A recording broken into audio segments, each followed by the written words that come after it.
on this topic, Dr. Rassoulli, after the $4.75 million payout related to the wrongful death of heroin-addicted inmate Tori Herr, the county this year entered into a $3 million contract with Prime Care to handle all medical and dental services and personnel at the prison. Lebanon County was one of the last prisons in the state to outsource inmate medical care, and especially in light of a lot of complaints and concerns about medical staffing and lack of care for inmates. Would you have waited so long to implement an outsourced company to do the medical care?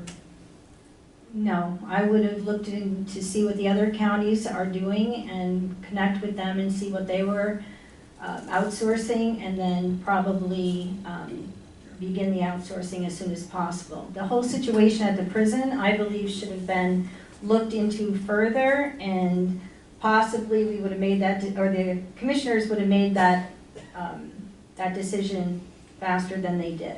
But I think it's a good idea now that we're outsourcing, and that we should continue that. Thank you. Commissioner Ames, why so late in outsourcing the medical and dental care?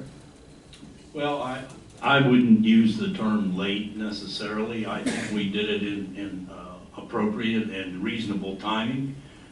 It was something that we had been looking at over a period of time, and it's true, a lot of the other counties around us have already gone with Prime Care, but we used that as a reason for making that decision after working with and talking to the folks in the counties around us to make sure that it was the right decision.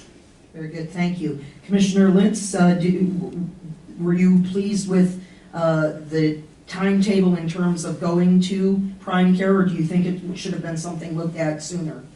No, I think it was the right time to make that decision.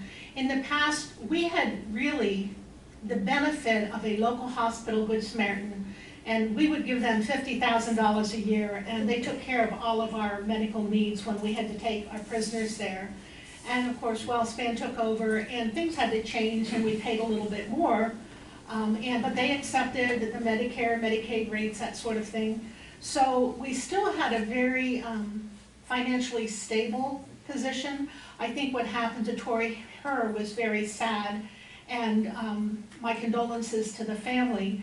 But I also believe that supporting local doctors and hospitals and things was the right thing to do previously. But things change, and we worked with our insurance company to make that change. So I'm very pleased that at this point we're giving complete care, including dental. Very good, thank you. Commissioner